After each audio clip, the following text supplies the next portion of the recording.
detransitioners who have been on testosterone, who have become infertile because of it, because that is an inevitable side effect of testosterone, who experience joint pains their whole life, chronic pain, fevers, anything like that.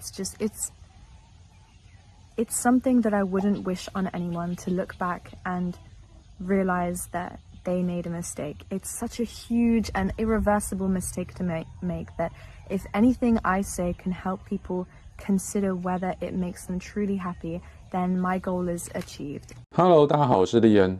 我们之前介绍过非常多期的节目，都是探讨 LGBTQ 团体或者说跨性别者这样的相关议题。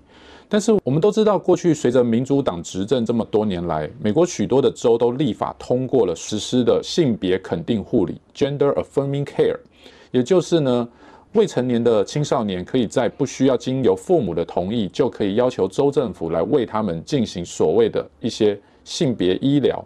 好比说，一般常见的就是施打青春期荷尔蒙阻断剂，好抑制你第二性征的发育，好使得你可以等到17、18岁的时候再来决定你想成为男，想成为女。当然，这个在医学上早就已经被证实，这是一种绝育的行为。为什么？因为一旦你的第二性征没有在该发育的年龄发育完全的时候，往往等到你成年之后，你是已经完全丧失了所谓的生育能力。那更残忍的，当然就是我们知道，像有许多的医院允许帮孩童来实行所谓的性器官切除手术，好比说女性可以切除乳房，好，男性呢也可以摘除掉睾丸，好使得孩子呢就比较容易所谓的度过了他的性别焦虑，往他想要成为的性别方向去走。当然，我们都知道这个其实是非常邪恶，而且是非常残忍的一个主張，或说一个政策。这对孩童的身心灵来讲一点好处都没有。但是我们的影片过去多半不外乎是像 Charlie Kirk 啦，或是 Ben Shapiro 这样子的右派保守主义人士呢，跟 LGBT 团体呢来展开的一些辩论，或者说一些言辞上的交锋。那我就一直很好奇，就是有没有这样子的孩子，他们可能曾经成为了跨性别人士而后悔的。今天想要带大家来看一个比较感性的，就来跟大家介绍 Rosia 这个女孩。她是一个英国的青少女，她曾经在10岁以下的年纪的时候，她就对于青春期感到一种深深的焦虑。她后来加入了 LGBTQ 团体，也成为一个跨性别者。但是在4年之后，他后悔了，而且他也勇敢的选择又离开了这一个 LGBTQ 团体。就让我们一起开始吧。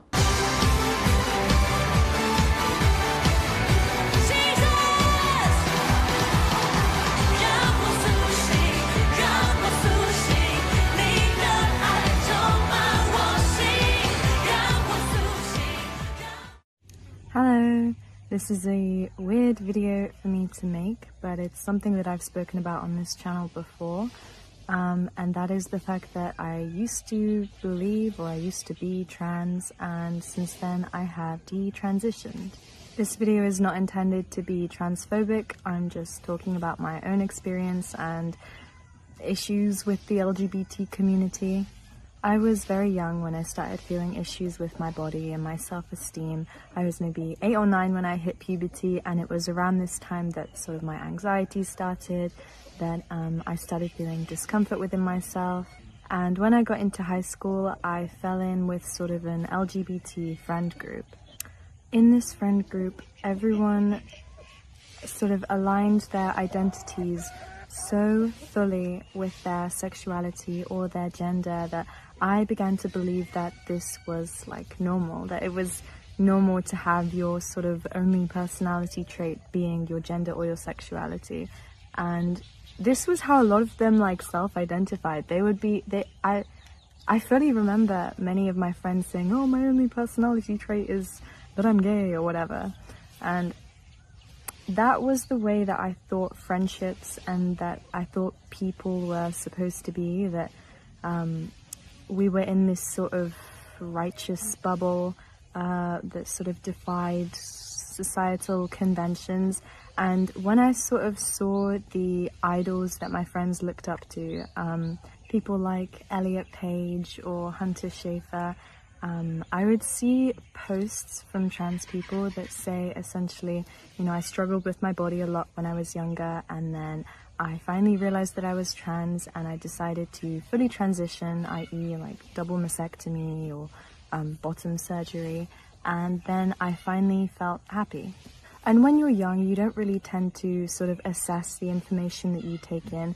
You sort of see, well, at least for me, when I saw that information, I thought to myself, okay, well, not instantly, but over time you come to think, okay, well, that is the solution to issues with your body and issues with your femininity. So I decided very, very early in my life, I think as soon as I was 12 or 13, that the second I turned 16 or 18 or I had raised enough money, I would essentially run away from home and get a double mastectomy and go on testosterone, because I was non-binary and I did not feel, or I believed I was non-binary and I did not feel comfortable in sort of being feminine. Now, my parents weren't even necessarily against trans people, but the whole sort of culture of LGBT teens is that you are in some ways misunderstood by your parents. That's sort of the way that you perceive yourself to be, or how you perceive your relationship with your parents to be, whether or not, you know, they're supportive or anti-trans. I know now that my parents love me no matter what, but still I would find reasons to sort of resent them and to find sort of excuses to isolate myself further and further from them, probably because this is what my friends were also doing and what a lot of the people I admired went through too, like issues with their parents, which is really sad looking back on it. I mean, I'm very, very skeptical of a movement that directly or indirectly, this is a very charged sort of it's charged vocabulary. I don't intend it to be sort of criminalizing them, but I'm very skeptical of a movement that sort of isolates children from their parents and makes them question their parenting and almost encourages them to step away and to sort of have a found family rather than cooperating with and trying to understand your already family. And it's true too that I had a terrible relationship with my parents and with the rest of my family when I identified as trans. It was very, very easy to fall into the mindset of no one understands me, I'm from a different generation, my issues are completely unique to me.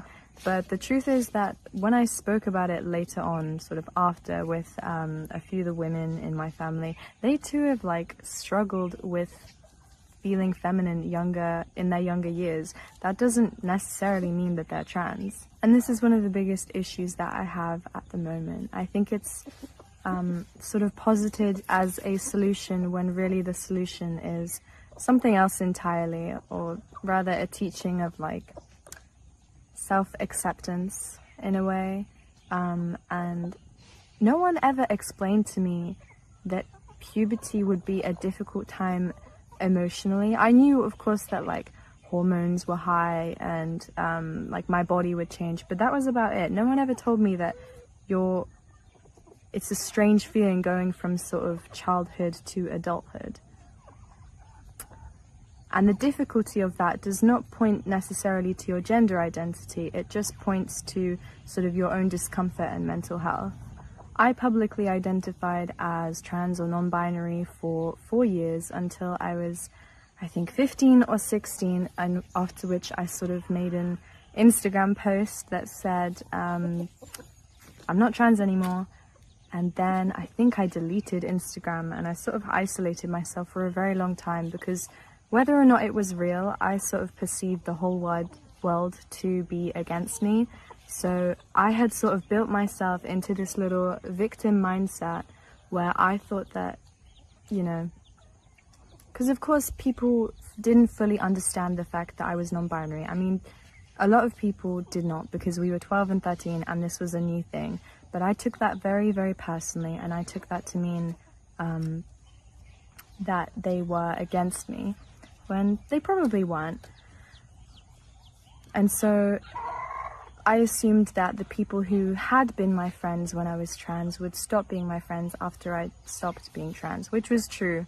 my LGBT friend group pretty much instantly disowned me, and I them to some extent, because I was slowly coming to terms with the fact that I did not want to be friends with people who I considered to be superficial.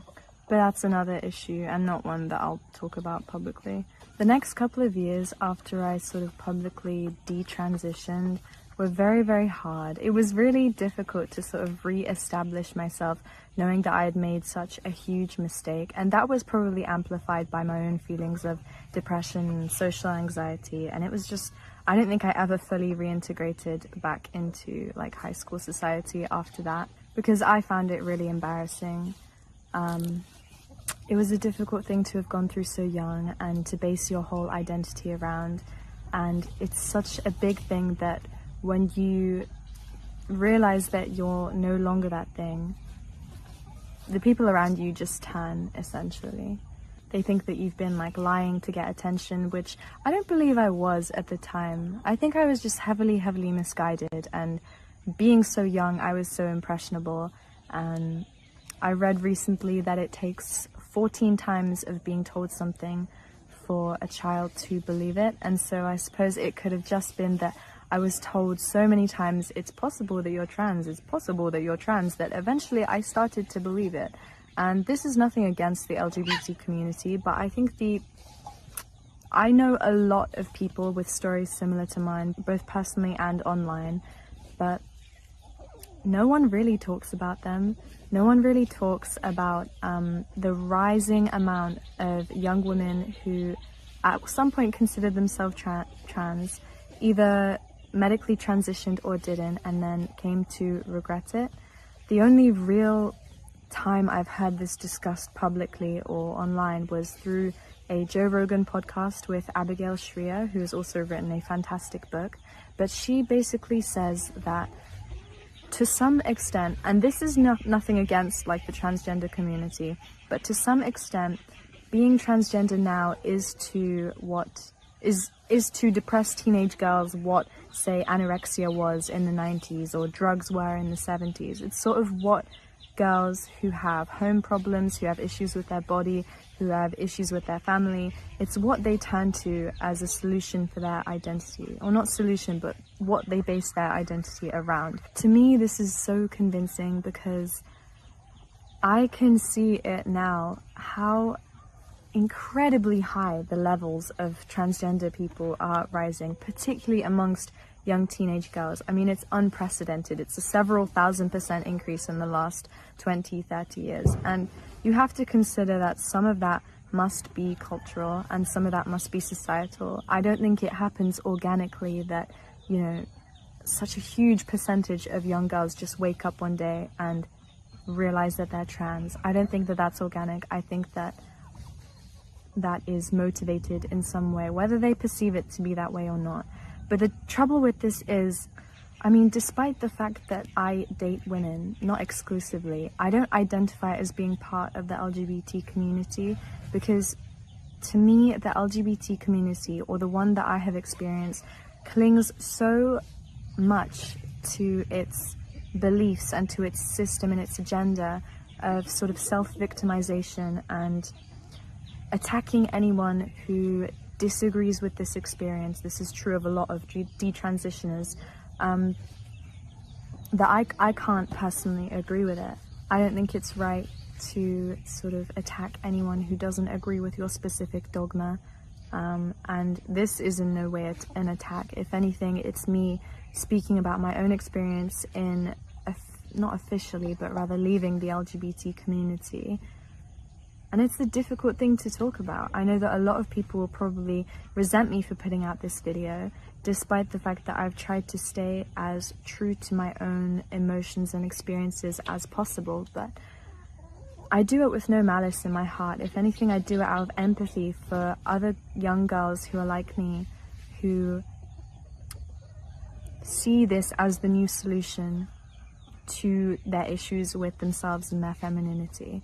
Every day I am so grateful that like my parents didn't have enough money for me to medically transition at 12 or 13, or that I didn't run away from home and decide to have a double mastectomy, or, you know, that it's, even that it's difficult for young people in the UK to go through these treatments, that you have to wait so long. Because if I had not had to wait so long on the NHS, I would have regretted it so much. I mean, in the past couple of years, my femininity has brought me so much, and I never would have been able to experience that had I not detransitioned and taken the time to really consider my own identity.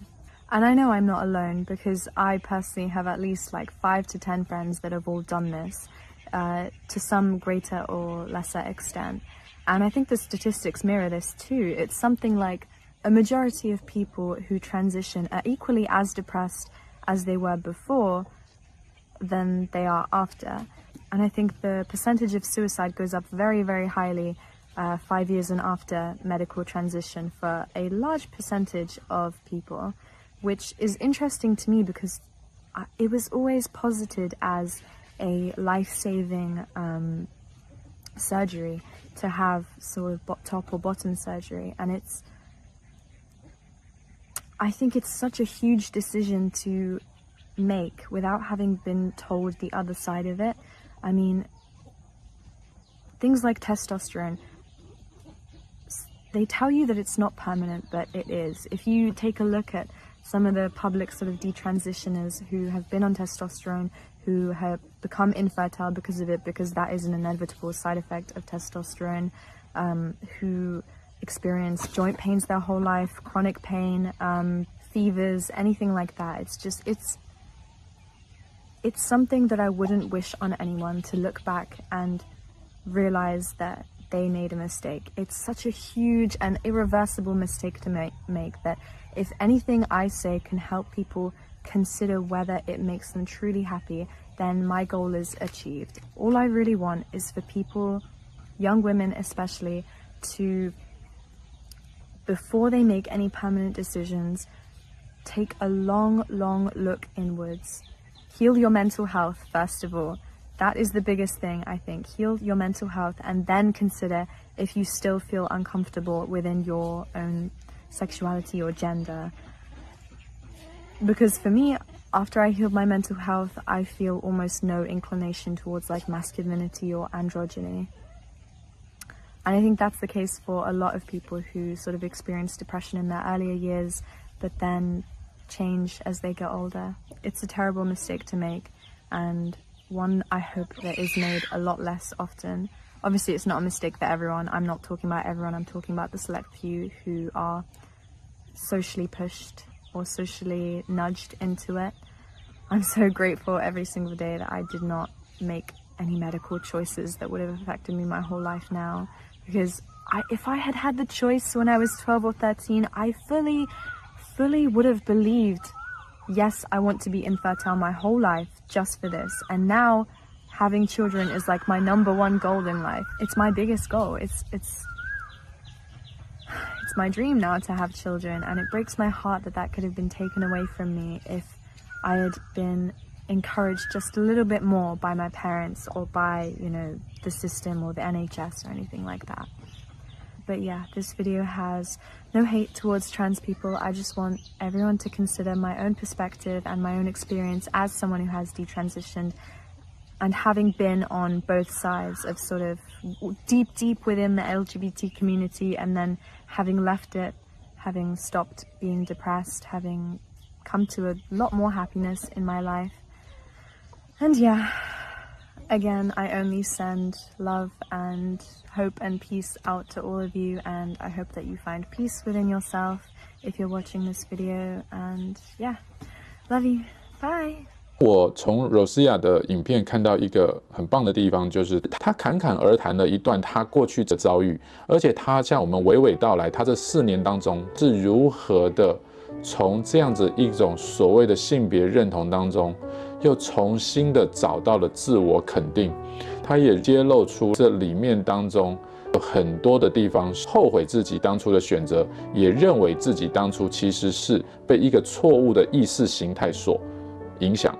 他不断的重复的去强调说，他拍这部影片呢，并不是要去批评或者说去反对跨性别者，他是非常发自真诚的去阐述了他自己过去人生的这样一段经历跟遭遇，但是他也不避讳的去谈到说，他确实认为这个跨性别运动呢，只是在面对性别焦虑当中不安的一种表现，而并不是属于天生生理自然该有的一个反应或说倾向。我觉得 Rosia 讲到一个很好的点，就是你如果真的那么想要去成为所谓的跨性别者的话，那他鼓励建议你先确认你自己没有其他相关的一些心理疾病，或者说一些精神上的问题。而如果当这些都没有的时候，他觉得那个时候再来考虑会是相对比较好的。我认为这个非常的关键。我们之前也做过一期影片，就是英国的政府曾经一度开立的所谓的跨性别医疗手术的这一个机构，后来又把它停掉，就是因为发现太多的这些孩子跑到这个机构来，想要执行性别重置手术，往往都是本身伴随着很多的心理创伤，或者说一些原生家庭等等也好的一些心理精神问题。2022年，英国宣布关闭了国内唯一一家专业的青少年性别认定中心——性别认同发展服务部。该机构于1989年以来已经治疗了至少9000名有性别焦虑的儿童，年纪最小的仅3、4岁。该机构一直争议不断，有患者指控向16岁以下的未成年提供青春阻断药物和变性过渡激素是不合理的。其中有一位曾接受变性治疗的患者 Kara， 她曾是一名女性，但从小就喜欢穿男生的衣服，到了青春期时对自身的性别产生了怀疑，因此患上了抑郁症。15岁时通过看心理医生被转诊到该机构，被诊断患有性别焦虑症。16岁开始服用青春期阻断药物，1年后接受了睾丸激素注射。20岁时做了双侧乳房切除。完成这些治疗后，他看上去已经变成一位男性，但变性之后没过2年，他后悔了。但变性带来的永久性后果可能无法生育、失去乳房、声音永久性改变等等。这些年申请治疗的未成年患者数量急剧增加，2010到2011年度人数约为250人，2020到2021年度人数就增加到了5000多人。英国政府对于该机构的安全性和合理性感到怀疑，进行调查发现，有性别焦虑的儿童往往还有其他心理健康问题，但这都容易被性别认同问题所掩盖。而且关于青春期阻断药物影响的研究非常有限，让未成年服用有可能影响其大脑发育。换句话说，我们如何的能够客观的去说这个倾向它一定是自然的，或者说是天然的，这个其实是一个事实的真相。也许它的真实故事可以更帮助我们面对我们周遭，如果是孩子或者是你所认识的年轻人有类似这样的状况的时候，也许我们可以拿 Rosita 的故事来跟他们分享，好使得他们能够更重新思考如何看待自我接纳这件事。我们这边是超级神队友，我们就下部影片再见，拜拜。